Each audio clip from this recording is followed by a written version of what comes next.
प्रहलाद और होलिका की कहानी। बहुत समय पहले एक शक्तिशाली राजा था जिसका नाम हिरण्यकश्यप था। उसे अपनी शक्ति पर बहुत घमंड था। वो चाहता था कि पूरी दुनिया उसे ही भगवान मानकर उसकी पूजा करे। उसने आदेश दिया कि राज्य में कोई भी किसी और देव का नाम नहीं लेगा।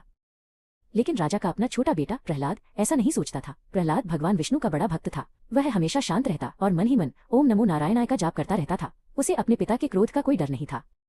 जब हिरण्यकश्यप को इस बारे में पता चला तो वो गुस्से से लाल हो गया। उसने प्रहलाद को अपने पास बुलाया और चिल्लाकर कहा, प्रहलाद, विष्णु का नाम लेना बंद करो और मेरी पूजा करो। पर प्रहलाद ने सिर झुकाकर विनम्रता से मना कर दिया। राजा ने प्रहलाद को डराने की बहुत कोशिश की, लेकिन प्रहलाद की भक्ति अडिग थी। वो हर मुसीबत में बस मुस्कुराता रहता और अपने भगवान को याद करता। राजा को लगा कि उसका पुत्र उसकी सत्ता को चुनौती दे रहा है। राजा की नफरत और बढ़ गई। हारकर राजा ने अपनी बहन होलिका को बुलाया। होलिका के पास एक जादुई शक्ति थी।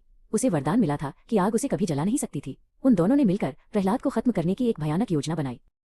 होलिका ने राजा से कहा, भाई आप चिंता मत करो, मैं इस जादुई दुपट्टे को ओढ़कर प्रहलाद को अपनी गोद में लेकर आग में बैठ जाऊंगी। आग मुझे छुएगी भी नहीं, लेकिन बिना दुपट्टे के प्रहलाद जलकर राख हो जाएगा। मैदान के बीचों बीच लकड़ियों का एक बहुत बड़ा ढेर बनाया गया। पूरा राज्य यह देखने के लिए इकट्ठा हो गया कि आखिर क्या होने वाला है।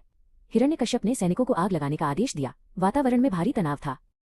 देखते ही देखते धू धू करके आग जल उठी। होलिका अपने जादुई दुपट्टे के साथ प्रहलाद को गोद में लेकर आग के बीच बैठ गई। चारों तरफ आग की ऊंची लपटें थीं। प्रहलाद ने बस अपनी आंखें मूंद लीं और सच्चे मन से प्रार्थना करने लगा। तभी एक चमत्कार हुआ। अचानक तेज हवा चली और होलिका के कंधों से वो जादुई दुपट्टा उड़ गया। हवा के झोंके के साथ वो दुपट्टा उड़कर सीधे प्रहलाद के ऊपर जा गिरा।